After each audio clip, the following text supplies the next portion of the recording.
Bonjour, une petite vidéo pour la SNT et l'appareil photographique. Alors, on va parler de l'appareil photographique aujourd'hui et voir comment il fonctionne, combien de types, faire un petit tour sur l'optique et rappeler des définitions. Ok. Alors, première chose, avant de commencer l'appareil photographique, il va falloir se rappeler comment fonctionne l'œil. Alors l'œil, tout comme l'appareil photographique, capte des rayons, d'accord? Donc pour voir quelque chose, que ce soit à l'œil ou prendre une photo, il faut que ce qu'on observe, ce qu'on veut prendre en photo, réfléchisse à la lumière, d'accord? S'il n'y a pas de lumière, il n'y a pas de photo, d'accord? Pourquoi? Parce que l'œil ou l'appareil photo ne pourra pas capter de rayons provenant de l'objet qu'on veut photographier. Alors, on a une similitude entre les deux. Pour l'œil, on a l'iris et la pupille qui joue le rôle du diaphragme. C'est ces éléments-là qui vont, pour les deux éléments, contrôler l'intensité lumineuse. D'accord. Je vais essayer de passer beaucoup de lumière quand il fait nuit et restreindre le flux de lumière quand il y a beaucoup de jour. D'accord. On a le système optique ou le cristallin, d'accord, qui eux vont permettre aux rayons de converger et d'appliquer une image nette sur la rétine pour l'œil et la pellicule ou le capteur numérique pour l'appareil photo. Ok. Alors, ça je passe rapidement parce qu'on l'a vu en cours et vous l'avez vu en physique. Donc, ce qu'il faut retenir, appareil photo, même fonctionnement que l'œil, capte les rayons issus de ce qu'on veut photographier grâce au diaphragme, au système optique, donc aux lentilles, et à la pellicule ou au capteur numérique. Alors on a les deux parce qu'il y a deux types d'appareils photo. Anciennement, à mon époque, on utilisait des appareils photo qui étaient dits argentiques, c'est-à-dire qu'on mettait une pellicule et la photo, elle était faite sur la pellicule. D'accord. C'est-à-dire que le système optique envoyait l'image sur la pellicule. Maintenant, on utilise donc des capteurs qui, eux, vont donc capter la lumière et la restituer et l'envoyer directement sur une carte micro SD ou une carte mémoire. Alors, ceci étant fait, on va passer aux définitions qu'il faut connaître. Première chose, qu'est-ce qu'un pixel? Donc un pixel, c'est la plus petite entité d'une photo numérique. D'accord. C'est l'élément le plus petit constituant une photo numérique. Après, on parle d'image matricielle. L'image matricielle, c'est quoi? C'est un tableau de pixels. Donc si j'ai une image numérique ici, et donc, il va être composé de pixels. D'accord. Et donc du coup, l'ensemble de mes pixels vont faire mon image matricielle. D'accord. Après, on parle de la définition de l'image. Donc la définition de l'image, il faut voir lorsque l'on a une image numérique ou un écran. Donc ça arrive souvent les écrans d'ordinateur, quand on est en 1024 à 528, des choses comme ça. On va donc déterminer mon image par des tailles de pixels. D'accord. Ça veut dire que si j'ai une taille de pixels qui détermine mon image, je vais avoir ici M colonne. Et je vais avoir ici aussi, hop, N ligne. D'accord. Et dans ce cas-là, on appellera définition d'image le produit qui sera donc N ligne par M colonne. Comme par exemple, lorsqu'on a un écran vidéo, que j'ai 1024 par 528, par exemple, j'ai dit n'importe quoi. Okay. Donc du coup, ça va déterminer le nombre de colonnes, donc en fonction de la taille de mon pixel, qui va définir mon écran. D'ailleurs, c'est la raison pour laquelle, quand vous changez d'écran, que votre taille d'écran change, vous allez avoir votre image qui va changer à l'intérieur. Pourquoi? Parce que si je garde la même résolution, la même définition d'image, mon pixel, vu que j'ai plus la même taille, il va soit se réduire, soit augmenter. Et donc du coup, il va devenir de plus en plus gros. Donc les icônes vont se devenir très gros, soit très petits. D'accord. Alors, définition d'image est souvent liée, donc souvent ça, on pense que c'est la résolution d'image maintenant. On appelle des résolutions d'image le nombre de pixels par unité de longueur. D'accord. Donc si par exemple mon unité de longueur c'est le pouce, donc c'est ce qu'on utilise ici, je vais calculer le nombre de pixels que j'ai. D'accord. Quand vous regardez une vidéo YouTube que vous avez 144p, c'est 144 pixels par pouce. D'accord. Un pouce, c'est à peu près ça. Ok, donc j'ai 144 pixels là-dedans. Bah, je veux une image qui soit plus belle, avec une meilleure définition. Bah, je vais avoir 1080. Donc sur mon pouce, au lieu d'avoir 144, je vais en avoir 1080. Et après, on a la 4K. Et donc, du coup, la 4K, bah, on a 4000. Ok. On observe donc que la définition de l'image et la résolution, c'est des éléments qui sont très liés parce que bah, si je grossis ma taille de pixels, bah, je vais en avoir moins, plus ou moins. D'accord. Ok, c'est pour ça que l'image, bah, quand on est en 144p, elle n'est pas la même qualité qu'une image en 1080. D'accord, le pixel est beaucoup plus petit en 1080. Alors, maintenant, on va attaquer un gros morceau qui est la profondeur d'image. D'accord. Alors, cette profondeur d'image, c'est quoi? C'est la profondeur d'image, c'est profondeur d'image, qu'est-ce que je dis moi? Profondeur de couleur. Profondeur de couleur, c'est combien de couleurs vont définir mon image. Alors, dans un premier temps, pour que tout le monde comprenne bien, on va s'attaquer au niveau de gris. Les couleurs, c'est la même chose, sauf qu'on a une combinaison de 3 couleurs. Donc c'est pour ça que là, on va parler au niveau de gris. D'accord. Donc cette profondeur de couleur, c'est le nombre de couleurs qu'on va représenter. Et on va s'apercevoir que ce nombre de couleurs qu'on a va correspondre à un nombre de bits. D'accord. Je m'explique. Je pense ici, on a vu que pour faire une photo, on captait les rayons du soleil. Les rayons issus de l'image qu'on veut photographier. Ça veut dire que si j'ai quelque chose qui est très éclairé, par exemple qui est en plein soleil, je vais être donc avec un maximum d'intensité lumineuse. D'accord. Donc je vais être très blanc. Donc du coup, on va voir par la suite, je donnerai la définition, mais les capteurs d'un appareil photographique numérique sont constitués d'un matériau qui réagit, qui transforme l'énergie électrique, l'énergie lumineuse reçue en énergie électrique, en courant électrique. C'est-à-dire que quelque chose qui est très exposé va va générer plus de courant que quelque chose qui n'est pas exposé. Je m'explique. J'ai une photographie ici. Il va falloir qu'il marche, oui. On va prendre le bleu. J'ai une photographie ici. D'accord. J'ai fait ce schéma plein de fois. Donc là, moi, je suis ici. D'accord. Hop, hop, hop. Là, ça, c'est moi. Ok. Donc, qu'est-ce qu'on voit? Donc, je suis ici. Je suis en photo sur un tableau blanc. Et mon pull ici est noir. Donc, je dis bien, pour l'instant, on ne gère pas la couleur. On parle juste au niveau de gris. Alors, donc ma couleur de peau, elle est marron. Donc, on peut assimiler à du gris clair. Mon pull, dans ce cas-là, il va être noir. D'accord. Là, j'ai dessiné en bleu parce que il va être noir. Et le fond va être tout blanc. Si je prends un pixel ici, ce pixel ici, il va avoir un maximum d'intensité lumineuse. Donc, on va pouvoir dire que celui-ci va être au maximum. Donc, ça veut dire que si, sur une échelle, je suis entre 5 volts et 0 volts, bah, ce pixel-là va me générer un courant ou une tension de 5 volts. D'accord. Et on dira que ça soit égal au 1. D'accord. Pourquoi? Parce que c'est le maximum. D'accord, d'intensité lumineuse. Le pull, lui, qui n'est pas du tout éclairé, qui est tout noir, il va être, donc si je prends ce pixel ici, il va être à contrario à 0 volts. Et on dira donc que son seuil, c'est 0. D'accord. Donc là, actuellement, j'ai donc deux couleurs. 1, 0, 1, 1. Ça veut dire que maintenant, moi, qui suis ici, d'accord, qui est un gris, alors on peut dire gris clair ou gris foncé, je vais devoir me partager entre ces deux couleurs-là. Pourquoi? Parce que dans ma profondeur de couleur, je dis je vais le coder sur un bit. C'est-à-dire que toutes mes pixels de ma photo vont devoir choisir entre soit un 0, soit un 1.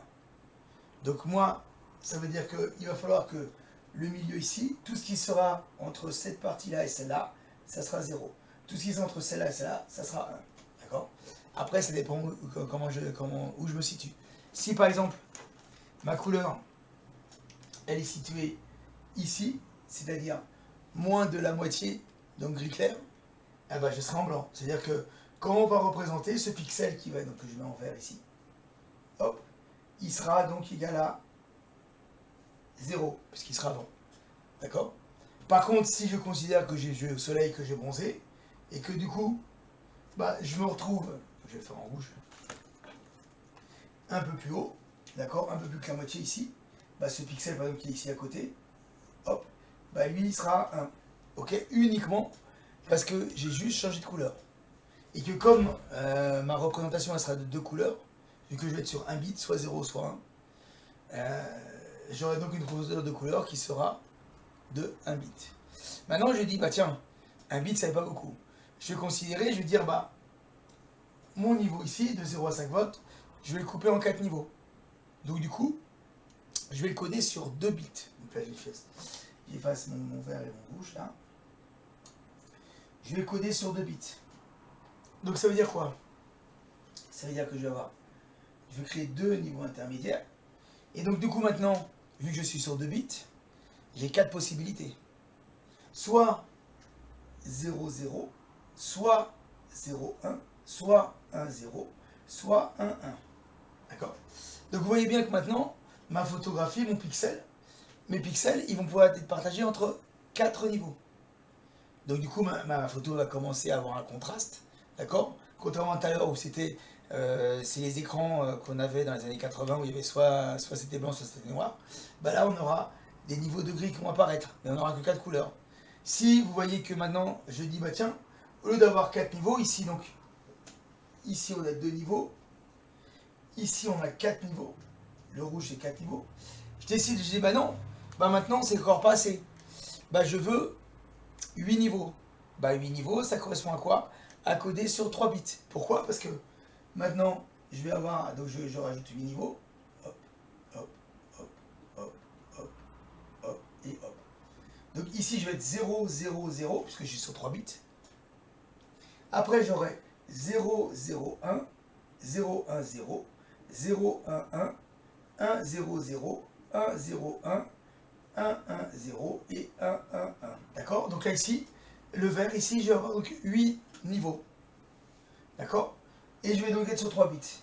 Et ce qu'on va appeler donc la profondeur de couleur, c'est le nombre de bits qui vont définir les couleurs intermédiaires entre le niveau le plus faible et le niveau le plus fort. D'accord? Et donc communément, souvent lorsqu'on veut 256 couleurs, bah on va être codé sur 8 bits. D'accord? Ça va me donner 256 couleurs, soit 2 puissance 8. On s'aperçoit qu'on a une loi qui, pour avoir ici, quand je code sur 2 niveaux, c'est 2 puissance n. Donc 2 à la puissance 1, ça fait 2. 2 à la puissance 2, pour le rouge, ça fait 4. 2 à la puissance 3, bah, ça fait 8. Et donc 2 à la puissance n, ça fait 256 niveau de gris. D'accord? Donc ma profondeur de couleur, ça sera le nombre de bits qui vont me permettre de créer les couleurs. Ok? Alors donc du coup, comme on a vu, comme j'ai dit tout à l'heure, on va associer un code binaire à mon pixel. Donc chaque pixel aura un code binaire. Et ça permettra donc de numériser ma photo, de la transmettre facilement. D'accord? Ça permettra de la travailler, d'accord? De faire des retouches. Ok? Et donc du coup, comme je l'ai dit précédemment, le capteur CCD qui est composé donc de cellules photosites, d'accord? C'est donc un matériau qui va donc réagir avec la lumière, va envoyer, donc lorsqu'il reçoit de la lumière en fonction de son intensité lumineuse, proportionnellement va donc renvoyer du courant, et ce courant va être transformé en code binaire, d'accord? Et c'est ce code binaire ici qui va être stocké sur les disques durs, d'accord? Ou sur les 4 CD. Ok? Donc on a vu le fonctionnement, comment marchait physiquement l'appareil photo, comment l'appareil numérique permet de transmettre une image analogique, d'accord, en image numérique. Ok. Donc là maintenant, vous allez me dire, bah, c'est bien gentil ça, mais maintenant comment on fait pour parler de couleurs? Alors pour parler des couleurs, on va donc faire un peu de physique. Alors en physique, donc là je rentre pas trop dans les détails parce que normalement vous avez dû voir en physique, mais c'est juste un petit rappel. Alors en physique, on faut distinguer lorsque l'on parle d'émission de couleurs, bah de rayons lumineux, la source elle peut être de 2 types. Soit c'est une source émettrice, comme une lumière, comme un rétroprojecteur, comme votre téléphone portable, quand je regarde mon écran, c'est une source lumineuse. D'accord? Soit une source qui va être liée à une réflexion. Ça peut être une image, ça peut être une image, ça peut être un document. Là, ce document, si je le vois, c'est parce que les rayons ils vont sur la feuille qui reviennent dans mon œil. D'accord? Ça peut être de la peinture. D'accord? Tout ce qui va utiliser la réflexion des rayons lumineux vont être donc classés dans ce qu'on va appeler la synthèse soustractive. Alors, lorsqu'on émet de la lumière, d'accord, ce qui est le cas de vos téléphones portables, ce qui sera le cas d'une image numérique, si par exemple je prends une photo et qu'après je la regarde sur mon écran, bah, c'est une source lumineuse, qui fasse noir jour ou pas noir, ou jour ou pas jour, ça fonctionne. Donc du coup c'est bien une source de lumière. Et donc dans ce cas, on va on va décomposer la lumière avec 3 couleurs primaires. Donc c'est ce qu'on appelle le rouge, le vert, le bleu. Ça veut dire qu'on va être capable de créer n'importe quelle couleur grâce à ces 3 couleurs primaires, rouge, vert, bleu. Ok. Par exemple, on sait que le rouge et le vert, hop, ça donne du jaune. On sait que le vert et le bleu, hop, ça donne du cyan. Alors le cyan, c'est une espèce de bleu ciel. On sait que le rouge et le bleu, hop, ça donne du magenta. Magenta, c'est du violet. Ok? Donc ça veut dire que en combinant les intensités lumineuses, en combinant les différentes couleurs primaires, ces 3 couleurs primaires, on obtient toutes les couleurs qu'on veut. Alors vous dites, bah, dans ce cas-là, comment on fait pour l'appareil photo, ou comment on fait comment je peux afficher une image numérique à partir de mon téléphone? Bah, c'est simple. C'est que votre image numérique, ici, va être composée donc de pixels. Et 3 pixels à côté de l'autre, qui sont très très proches. Pour l'œil, qui est les 3 pixels, ça fera un même pixel. D'accord? Donc il va y avoir un pixel qui va être bleu, un pixel qui va être vert, un pixel qui va être rouge. Et donc ces 3 pixels-là vont donc, en fonction de la couleur que je veux, plus ou moins être éclairés, en niveau de gris comme on a vu tout à l'heure. Donc si par exemple je veux afficher un écran jaune, bah, je vais afficher tous les pixels rouges, tous les pixels verts, et éteindre tous les pixels bleus. Et là mon écran il sera jaune. Ok? Si par exemple je veux la partie supérieure de mon écran qui est jaune, la partie inférieure de mon écran qui est magenta, bah, je vais avoir tout ce qui va être en haut, ça va être du rouge et du bleu, du rouge et du vert, et tout ce qui va être en bas, ça va être du rouge et du bleu. Ok? Donc c'est comme ça qu'on peut constituer des images de couleurs. Ok? Alors,